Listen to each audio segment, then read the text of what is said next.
where we're going to be talking about the ways and the benefits of connecting to nature, even during this special time that we have right now in the lockdown.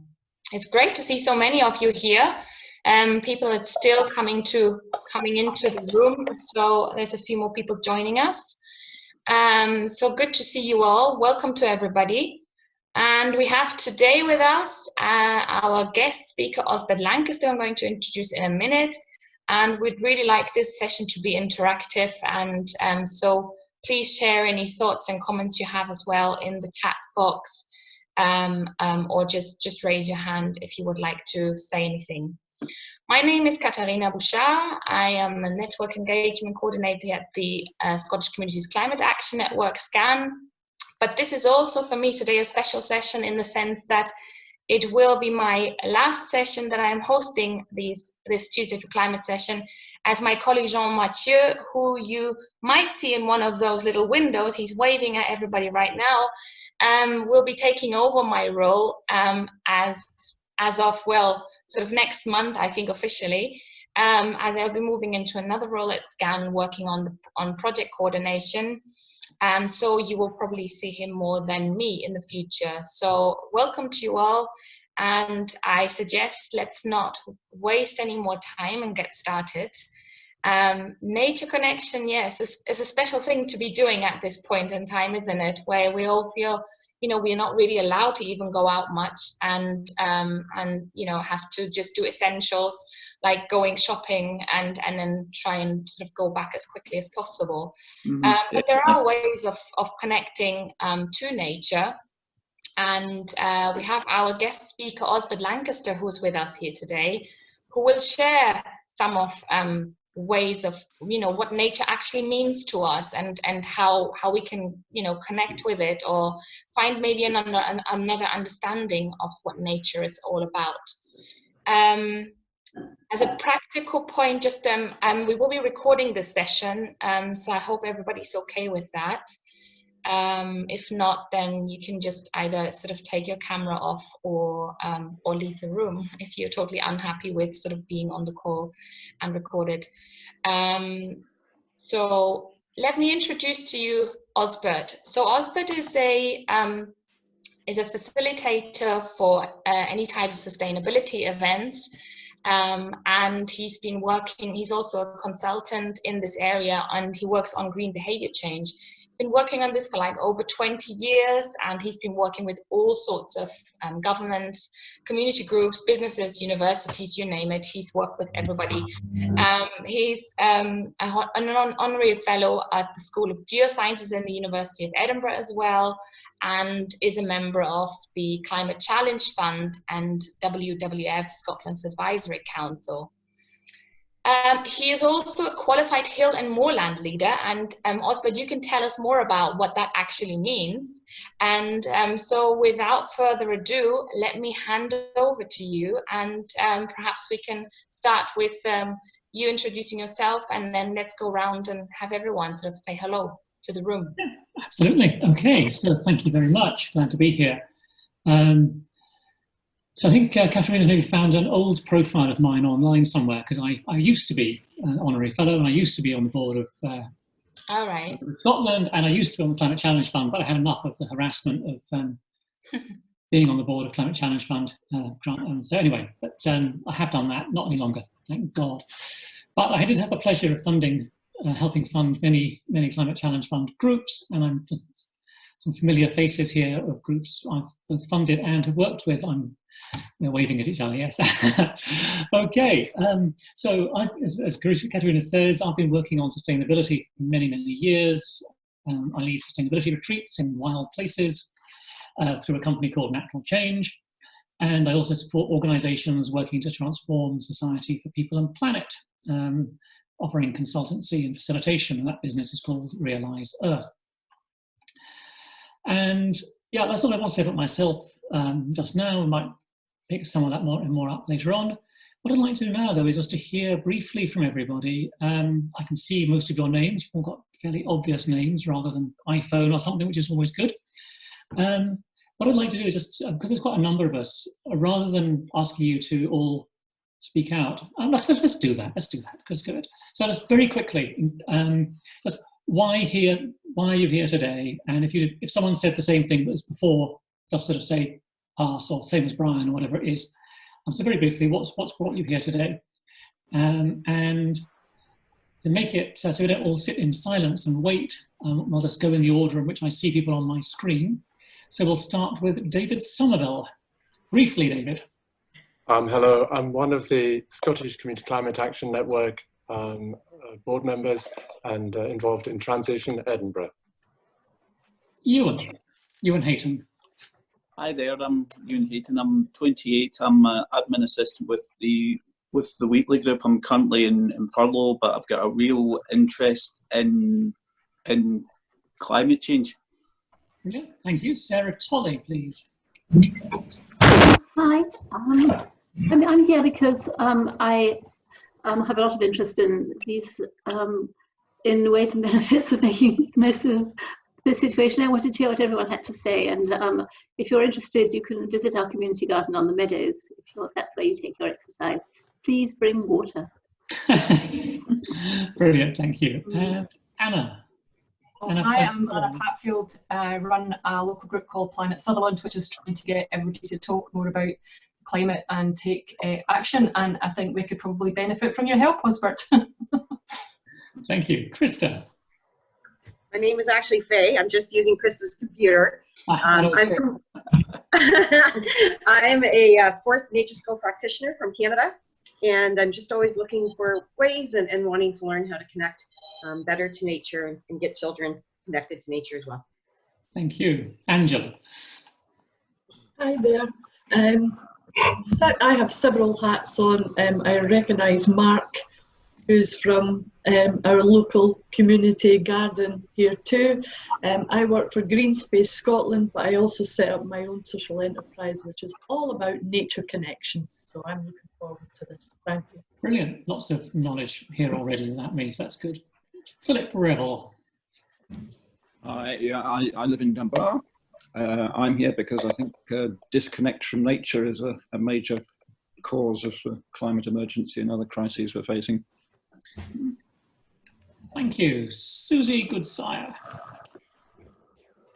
Hi there, I work for Greener Kirkcaldy and I live in Kirkcaldy in Fife, and I'm hoping to find some ideas about helping myself, my team at Greener Kirkcaldy and our community connect more with nature. Thank you. Blair Cormack. Blair, I don't think we can hear you. I'm afraid we have no sound, Blair.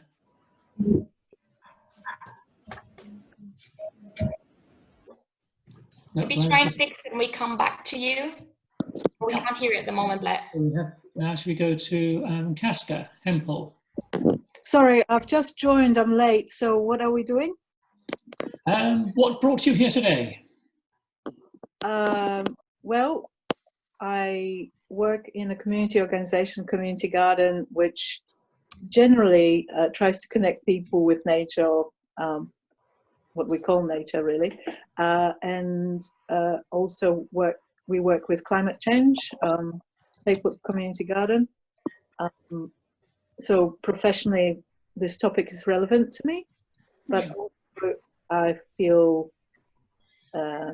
yeah, you can always sort of think of different ways of doing that in a personal life as well. So great, thank you very much. Let's keep it snappy because we've got a limited time. Bruce.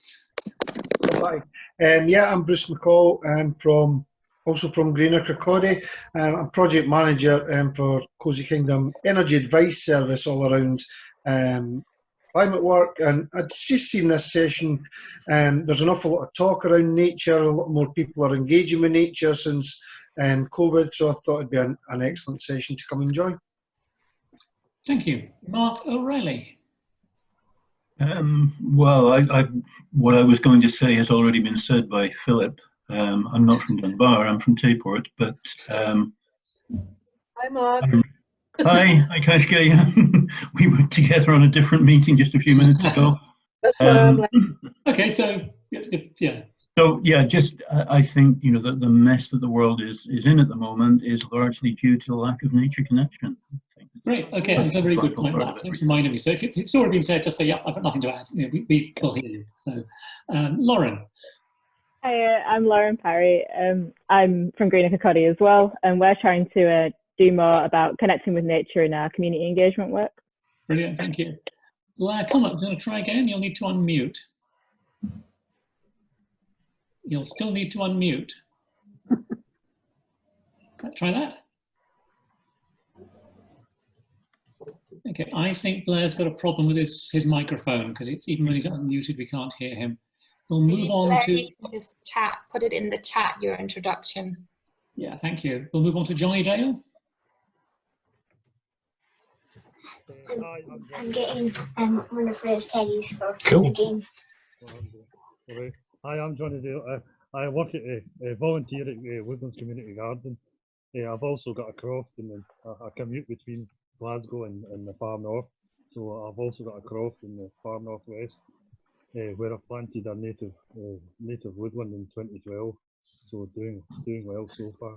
So I'm really interested in getting to know more about this subject.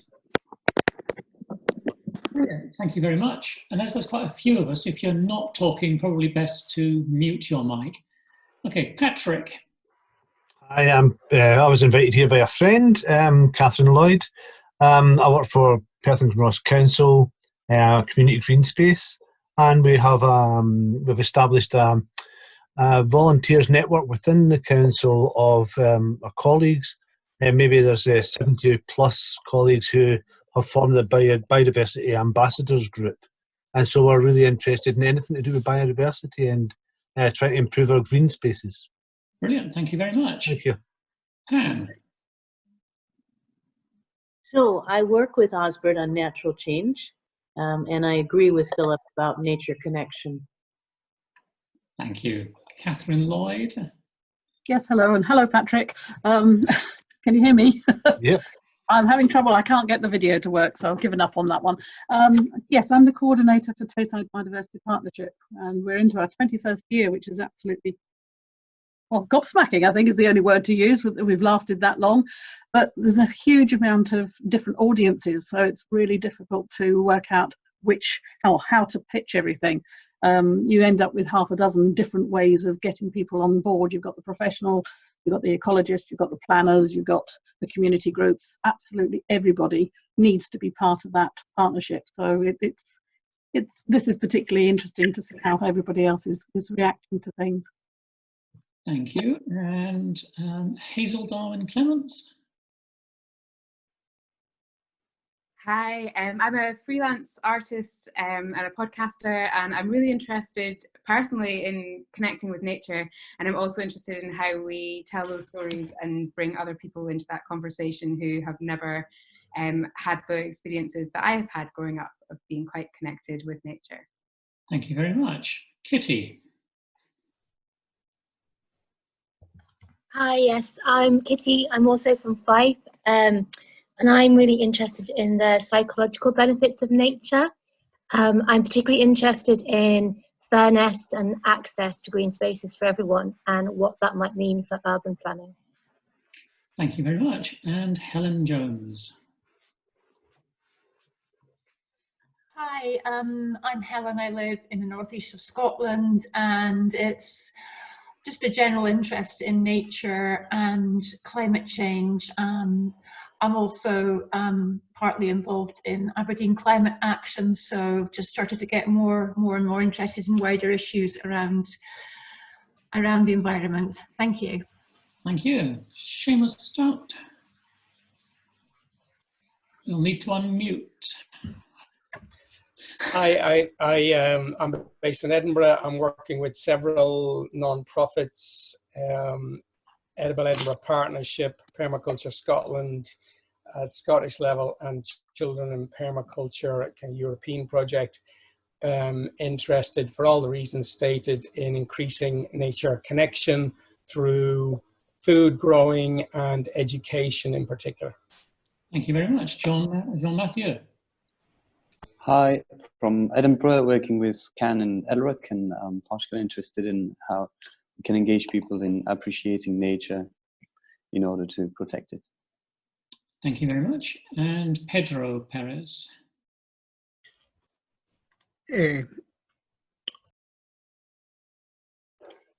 Hi, I'm Pedro. I'm interested in the nature conservation and climate change. Great, thank you very much. We have a second Jean-Mathieu. I don't know if you're logged in twice or if it's someone else. Yes, it's me again, sorry. We'll move on to Sarah. Hi Sarah there, with no everyone.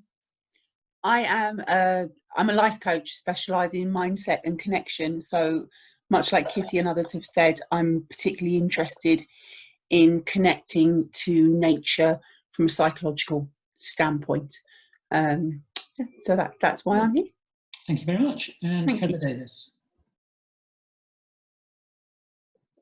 Hello, sorry, I'm just eating at the moment. That's why I didn't have my video on.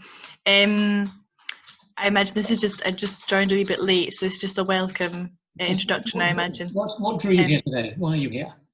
Right. Well, I was just interested, I suppose, in ways to connect to nature, especially during the current lockdown, because obviously a lot of us are trying to be out in nature where we can in our allotted 1 hour, whatnot of exercise.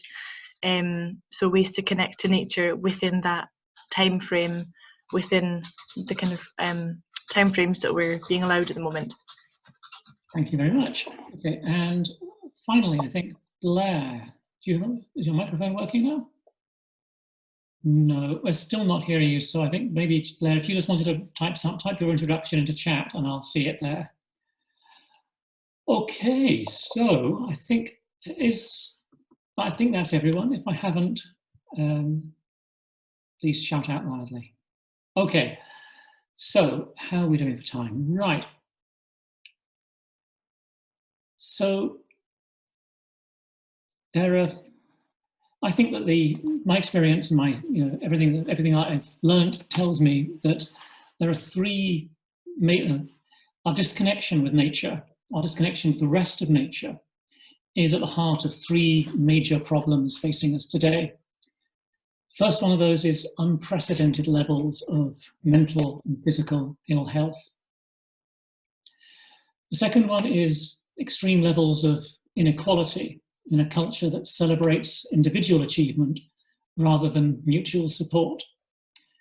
And thirdly, our inability to discover how to live in harmony within the limits of the planet. And it's not the only reason. There are many, many reasons for these problems, but a significant part of that, the root of that problem, these problems, is that we are part of nature, but we think and behave as if nature is something that is separate to us.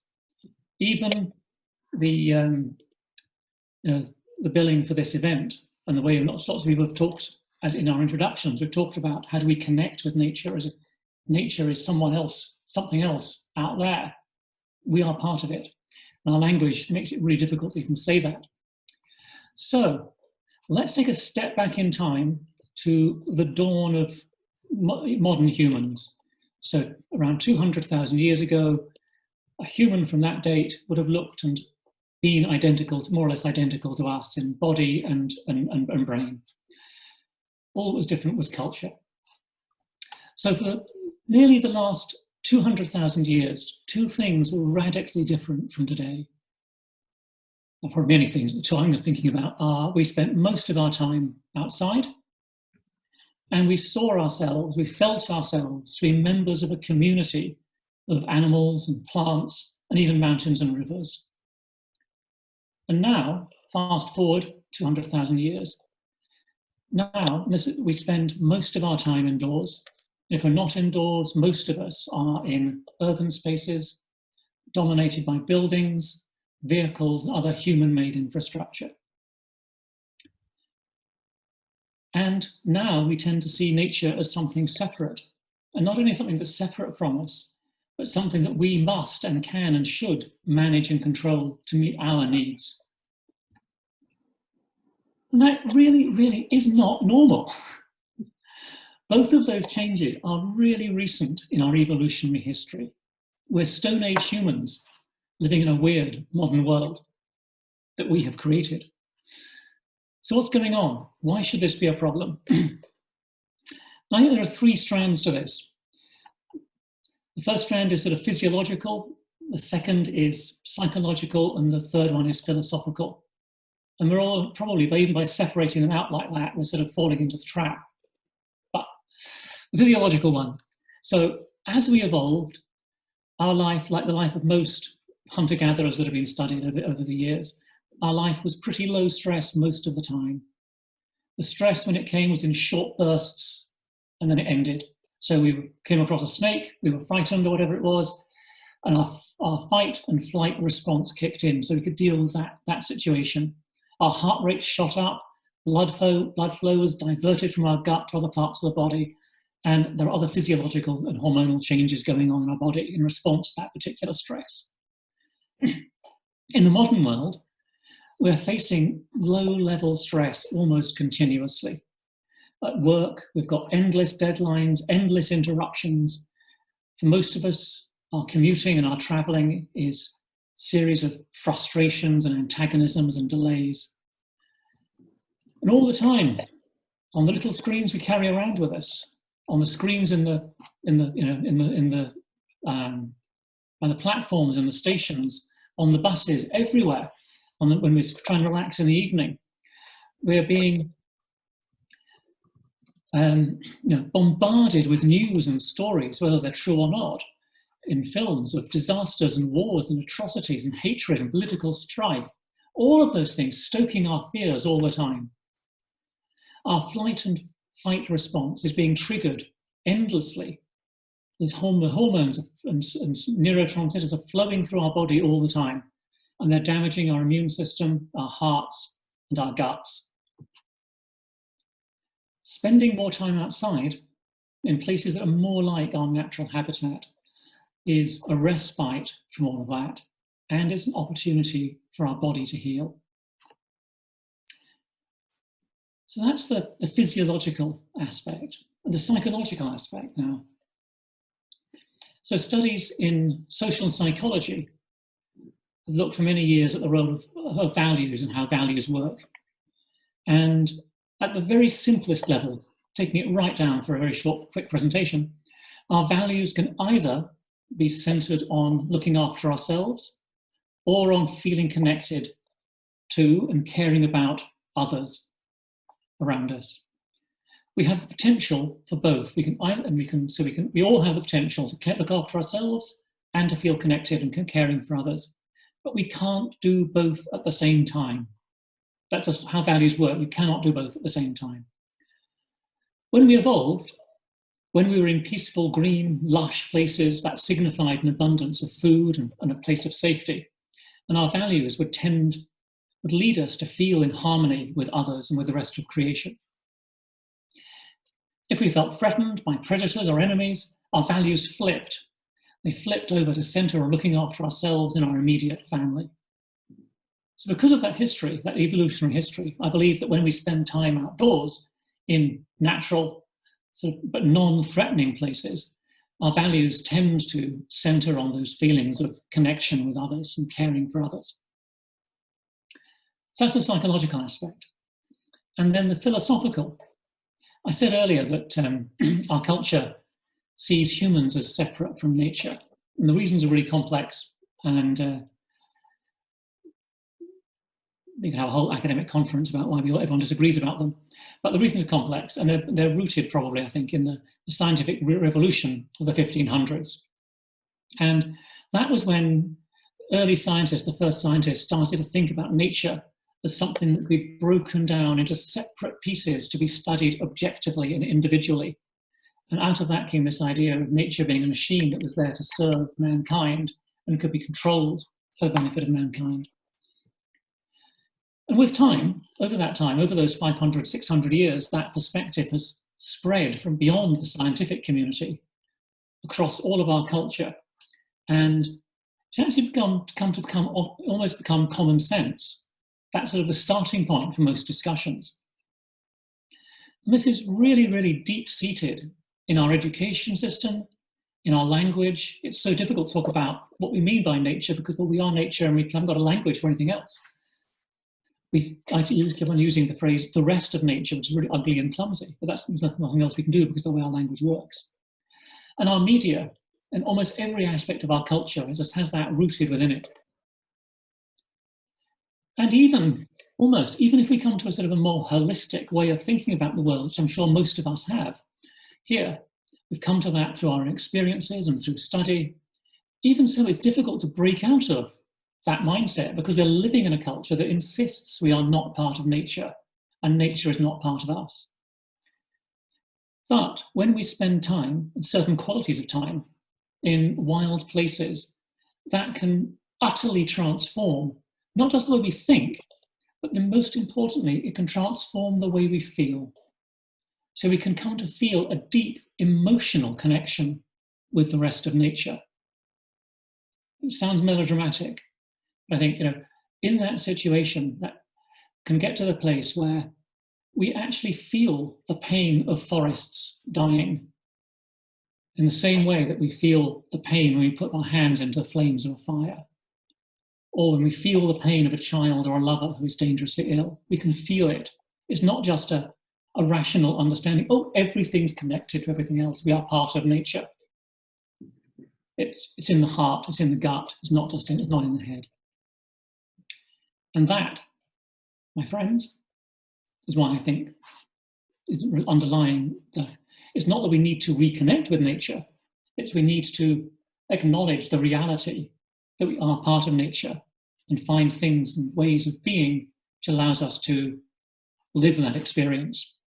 So I want to stop here and open up for an opportunity for some questions. As we have a quick look at the time. Okay, not bad.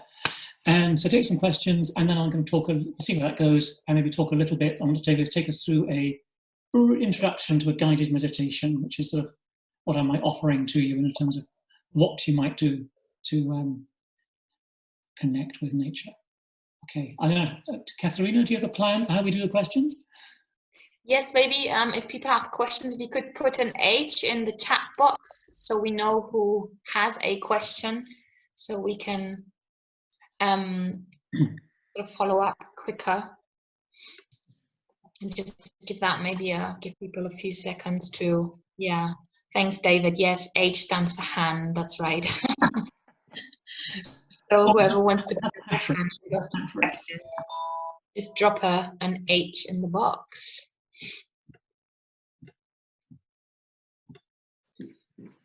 We've got just Patrick who wants to ask a question. Oh, Patrick, go ahead. Patrick, you'll need to unmute. Let me see if I can unmute you. No, Patrick, yeah, that's it. Oh, hi. I couldn't get it to unmute there, sorry. Yeah, I didn't really have a question so much as an observation, and I agreed very much with a lot of what you were saying, Osbert. I think it's sort of, if you go back, I don't know how far back you went, 200,000 years or 20,000 years, I don't know. Okay. You went back a wee while and looked at us and what we were looking at looked like then and what we look like today, and in between you had all this sort of fragmentation due to science, perhaps. But and other things, just the way we evolve. But it seems to me that it's not something that we should be trying to get back to as much as it's more of a realization that we are, as you say, a part of nature, and it's just I think it's something that we're this time that we're going through as well is a part of that return. So it's nature coming back and enveloping us again and holding us and embracing us through, through the likes of the breakdowns that we see around the world in many different cases, so that we, as you can say, can become guardians again of ourselves and of nature. Anyway, that was my thoughts. Thanks. Thanks, Patrick. Yeah, I must be very clear. I'm not in any way suggesting we need to go back and live in the Stone Age. I'm really grateful for science And it's a really important thing. It allowed it to dominate, and control rather than be a servant. Okay, anyone else? Yes, Hazel's got a question. I really like this idea that you would feel the forests dying, and I can't help asking, what does that feel like?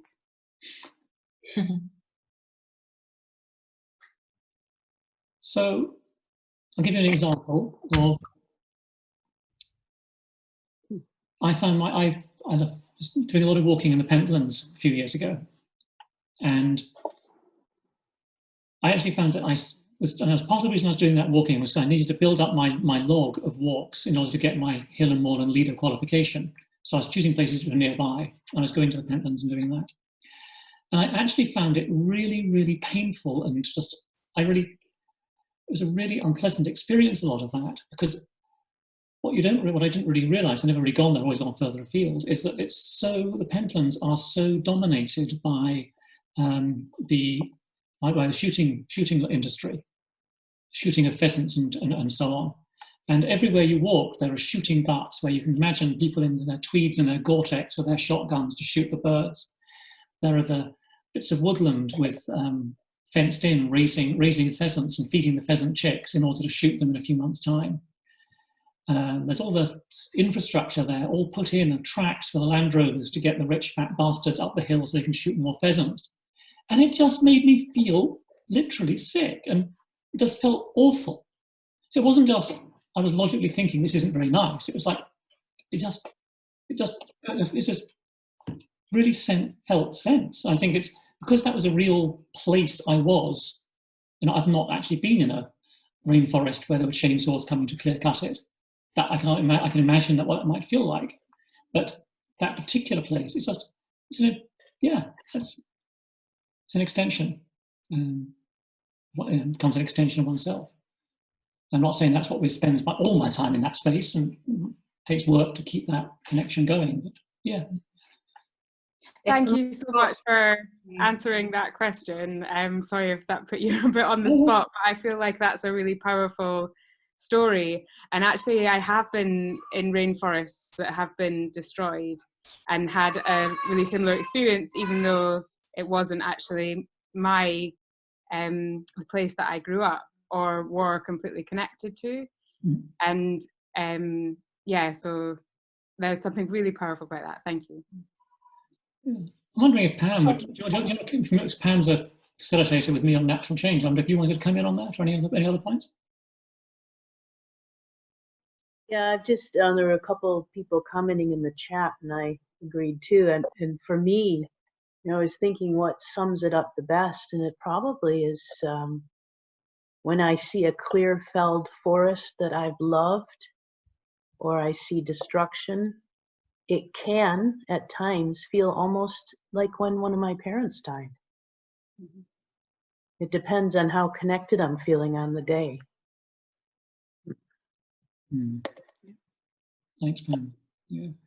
I think that difference is between the rational knowledge. We can all show PowerPoint presentations about carbon dioxide rising or forest cover, and you go, oh my God, that's really bad. We shouldn't do that. You can go and visit some forestry in Scotland which has been felled, some native woodlands, and oh, that's really horrible. That's not very nice. But if there's that deep connection, it's like getting a connection with the rest of nature. It becomes personal. Not just because you've grown up there, or because you own it, or you have any sort of legal connection with it. It's just it's part of us, part of the community. Yeah. Okay, I see a question from Seamus. Hi. Where was I going to go with this? Yeah, my journey to help nature connection, I see as an important aspect of connecting with the self, connecting with community, and all the things you've talked about. Having that sense of what's around us instead of the separation we experience today. And the journey's brought me to where in schools and children learning more connected to nature, and my connection with the Children in Permaculture project is related to that. I do see lots of, in Scotland in particular, where I'm focused really, is lots of more things happening. Scottish Government consulting around re-ruralisation and the curriculum for excellence, with lots of aspects of nature connection, but not enough. I feel that we're learning outdoor for a few hours a day, or being outdoors for a few hours a day from the youngest age, is really important. And I hope to see more of that happening in schools, and that from the earliest age, albeit that's within the existing system, whatever you agree or not agree with it, but to make that systemic change, starting with 3 to 18-year-olds. In 15 years' time, they'll be the emerging adults who will hopefully be well connected. Somebody said, it was John Young said, it's a 200-year program to reconnect to nature. And I feel we've got 15 years to do it. So I just wondered if that resonates with you, and if there's anything you want to, if you could give me some of your thoughts on how do we bring about that systemic change to more nature-connected, self-connected, community-connected society. Yeah, silver bullets, wouldn't they be great?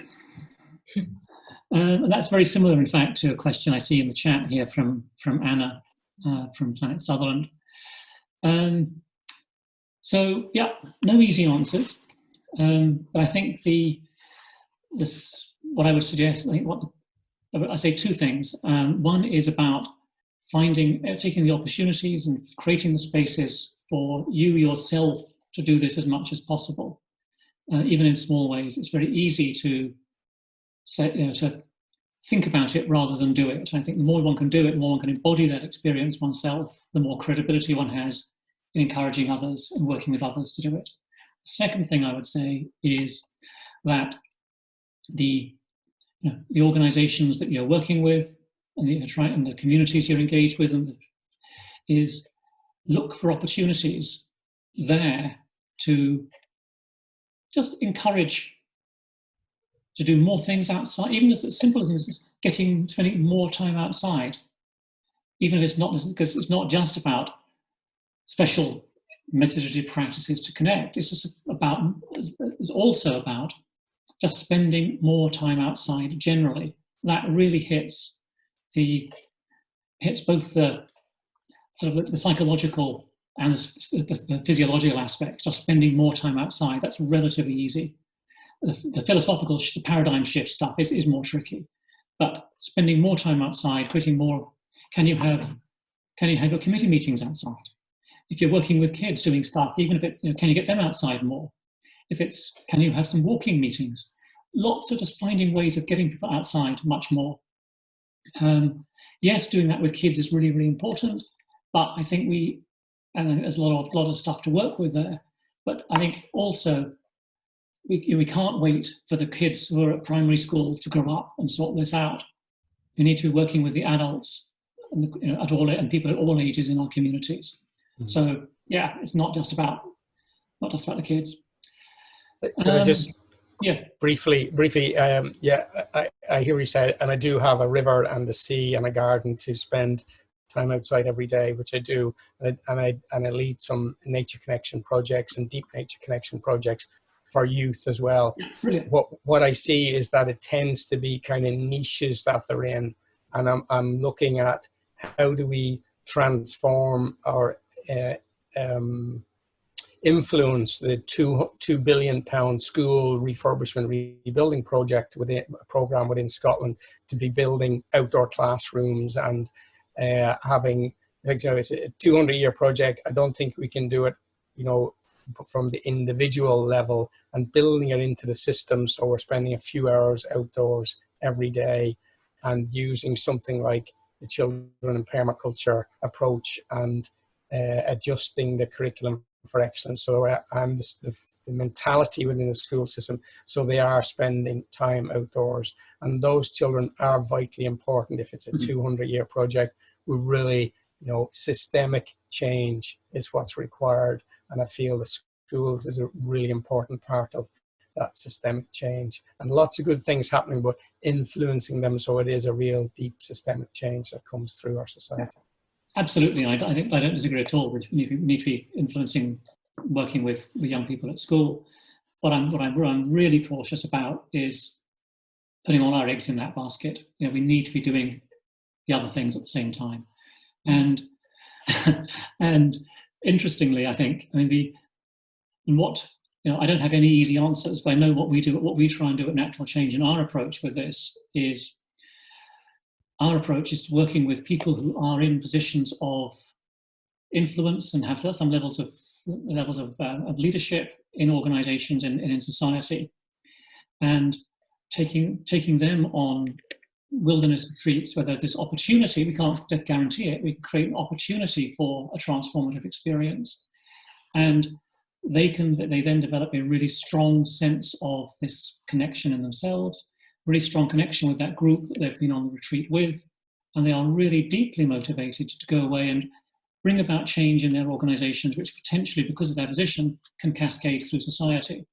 And that is, in fact, one of the reasons why we have the Curriculum for Excellence, which is in no way perfect, but it's a huge step forward in education and connecting and putting education and the natural world together.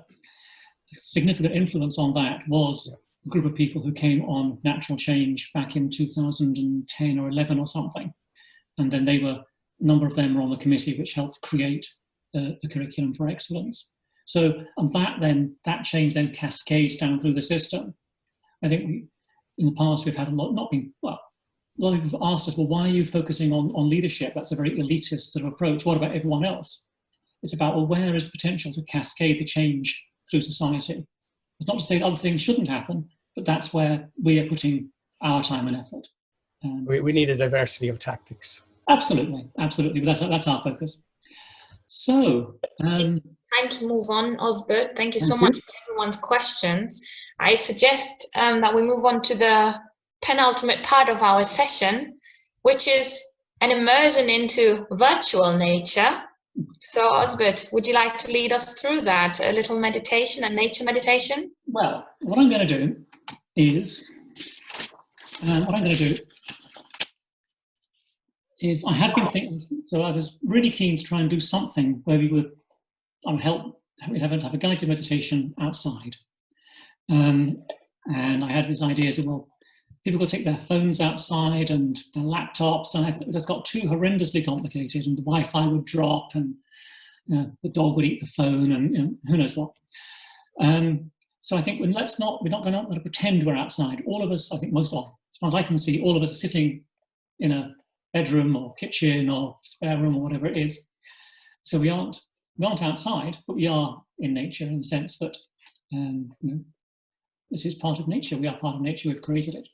So what I want to do is to lead you through part of a practice that we do on natural change. And in fact, I should also say that probably many of you have talked about doing nature connection work.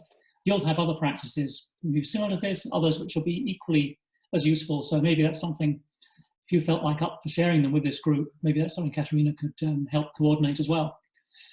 But this is one we use, so I thought I'd take this opportunity to share it. So what I'm going to do is I'm putting together an audio recording, which I'll share via Katerina with you, which you can then play on your phone and plug in your earplugs and go outside and take yourself through this guided meditation. But what I want to do now is just to take you through this as we are here, sitting wherever we're sitting.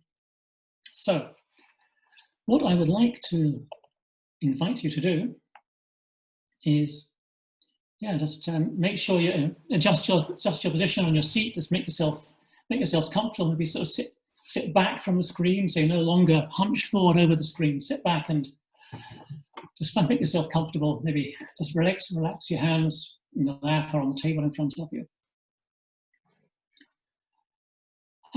Just take a breath and relax around. And you may like to close your eyes and just make sure you're comfortable. Just close your eyes and take a few moments.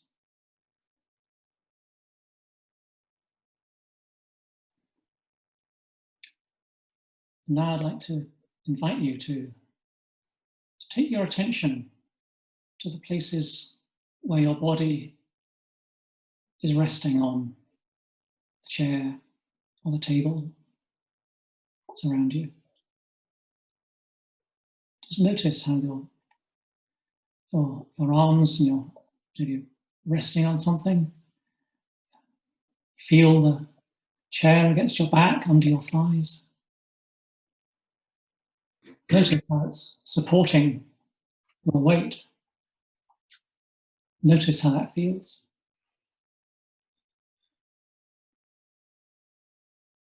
Now scan through the rest of your body. Notice what else you can feel.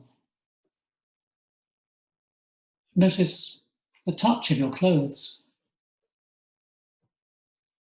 the temperature of the air, any other sensations, the child on your lap.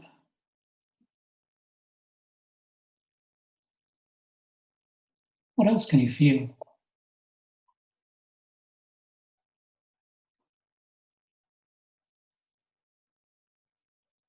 Now, move your attention to what you can hear. What sounds are there in this place?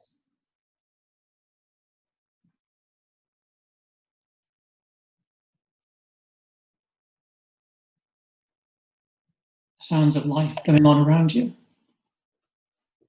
Sound of the wind outside. Sound of our friends in this conference. Listen again. What can you hear behind those sounds?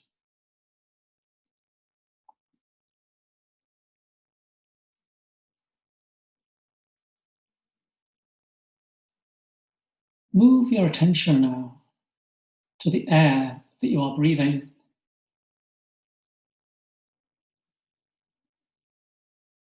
Are there any smells on the air? Perhaps coming in through the open window, drifting in from the kitchen. How does the air taste as you breathe it?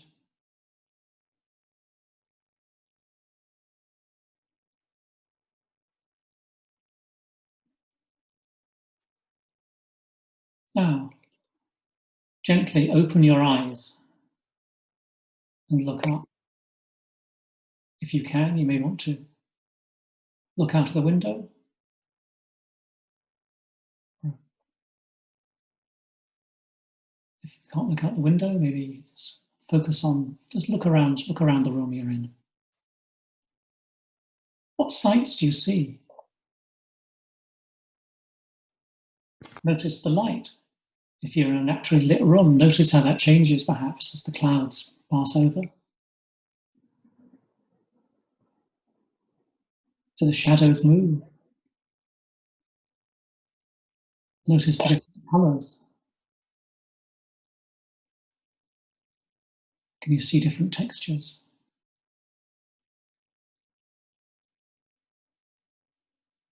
What else can you see?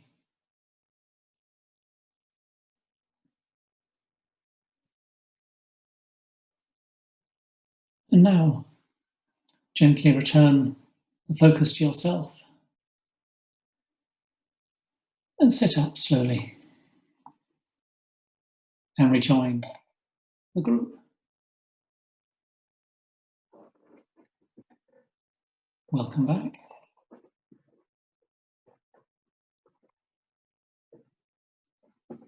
So that is the heart of the main part of the 5 senses guided meditation.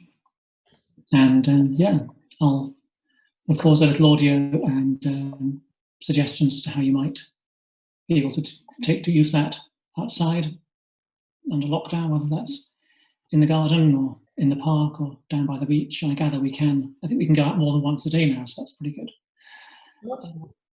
Yeah, that's it. Lovely to meet you all. Over to you, Katharina. Thank you so much for guiding us through this beautiful meditation, Osbert. That was really nice. I see a few thank yous coming in through the comments as well. So that was, yeah, really lovely. Maybe just, I don't know, does anyone want to share how you experienced that? Just speak, I would say. Let's not make this more complicated than necessary. Unmute yourself and speak, and try not to talk over each other. I liked how you used the technique of grounding, Osbert. Grounding us and then to the senses. It's a lovely thing to be able to do outside. But thank you for sharing that for us inside too. It is nice, isn't it?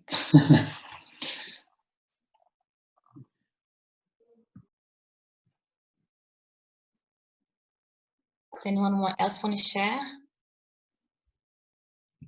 Did you have any special sensations or anything that came to you? I think it would be very nice for teenagers, because I think it's encouraging when teenagers come to our community garden. They're very happy just sitting there, and you know, they don't feel impelled to do anything, which is fine. You know, because I'm all for people just literally sitting there and liking where they are, and you know, letting it just seep in. And I think that's an important approach to encourage and, in a way, you know, make it an important part of just enjoying the outdoors and just appreciate, you know, feeling it. Thank you. You're welcome. I've got an interesting observation, which is not really about outside, but given that we're all spending so much more time inside and on Zoom all the time, I think that was such a peaceful experience. And I think, you know, it just, what was it, 4 or 5 minutes? You know, so just taking that time out and just going through that, you know, every hour or so during the hectic days that we're having just now, I think would be very beneficial for everybody. I'm trying to remember to do that myself. Yeah, great. I suppose one thing I meant to say, I think worth thinking about is, you know, this is something that you could very easily do with your family, perhaps with your kids. And you know, going out, I find certainly, because I've got a dog, I'm going out for a walk. I'm like, I've got to look after the dog, got to walk the dog, got to make sure, you know, dog has a good time, doesn't get lost, or doesn't escape, doesn't go away, and all that stuff. And actually, gone lots of walks, but actually, you know, not often enough do I take the time to actually just like slow down and engage. One small thing, or maybe just the more one can get into the habit oneself and encourage others who you walk with to get into the habit of, let's just take a moment, let's just, you know, you might have to pretend you're doing exercise or something so you don't get, you know, rounded up by the police if you're in certain places at the moment. But yeah, this is, you know, so the walking and the powering on outside is great, but also just making the time to slow down and actually really be there rather than just walk through it.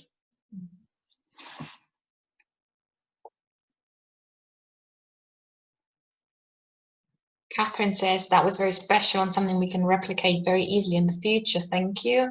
That's great. Thanks for your comment, Catherine. For me personally, I felt I was quite struck by the air part when you did the you know, just like notice the air, and then I just realized, my God, I never noticed the air around me. You know, it's something so obvious, but indeed, you know what you're saying. You know, we are nature, and indeed, it is part of us. We are part of it, you know, whichever way you want to look at it. And so I was, that was for me sort of the most striking thing. I thought, yeah, even being in a house, inside a building, air is always there. You know, even if you have not a single plant there, you have air that is there. And so it's something that is so simple, of course, so basic to life and our survival as well. It just struck me how I totally forget about air all the time. Well, I think it's great that, I don't know if anyone else wants to comment.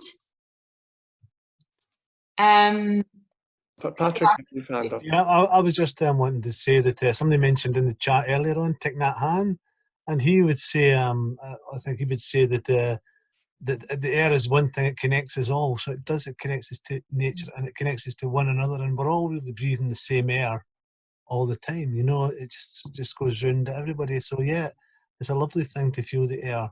When I was doing the meditation there, I happened to look out the window, as you said, and I looked out at my garden, and I noticed in another garden a rowan tree that I'd never noticed before. It was just blowing there in the wind. It was quite lovely. So yeah, it doesn't matter how many times you look at something, you can always find something new. Thanks very much for your taking the time for this. Thanks. That's true. Yeah, I feel like this time of the lockdown has been, I see it, in myself, and I see it with other people sort of around me, and from feedback that I get from all sorts of people, that we are suddenly starting to see things around us. And I think it's because life has just slowed down, and we actually have less fog around, less sort of distractions that keep us from seeing the basic things and indeed nature. So it's beautiful to have that time and to maybe remember that and go back to that. So maybe that's something we can take away from the lockdown, to just remember, that we are part of nature, and just remember to connect with it in this beautiful, mindful way that you've just shown us, Osbert. And many others that other people can share as well. I'm sorry? There are many other ways as well, which other people here know about and can share as well. There are, yes. I think it's a good way a good lesson to learn, for us to take that with us into the future. I think that's all we have time for today, but thank you so much for everyone for taking part in this. And I understand, Osbert, you're going to share that meditation as a recording with us as well later on. So what I will do is I will send round a follow-up message to everybody here in the room, and an email. And so if you have anything else you would like to share, any way that you felt or that you feel nature has been beneficial to you in this lockdown situation, and how you have been connecting with it, please share it with me. So send it to me by email or in this chat just now before we leave the room. Then I'll be very happy to share that in my email to everyone here as well, just to have sort of more ideas of what to do. There is also research going on about the connection of nature and our well-being and spirituality. It's a good friend of mine actually called Virak, who's doing some research into that at the moment. So I'll share that survey that she's done for that, or that she is doing for that at the moment as well. It'd be great if you could fill it in, just to help building scientific knowledge essentially on the importance of nature for our well-being. So that would be great. And if you have any other, like I said, any other interesting pieces of information or experiences that you've had about how you've been connecting to nature in this time, please do let us know through the chat or to my email. Well, my current email still, Jean-Mathieu is going to take over soon, info@scottishcommunitiescan.org.uk. I'm just going to type that also in the chat so you have it there. It's info@scottishcommunitiescan.org.uk. So please share that with me so that I can then include that in my follow-up email, which I'll send out in the next couple of days. So thank you so much, everyone. I will see you in my new role as project weaver. Here's Let's Scan, so I won't be far away. Thanks so much for your wishes that I see. And yes, and thanks so much for being part of this, and stay well, then stay mindful, and we'll be in touch soon. All the best. Thanks so much for guiding us through all of this. Bye. Thank you, Osbert. Thank you, Katarina. Great to see some familiar faces there as well. Yeah, thank you. Bye-bye. That's lovely.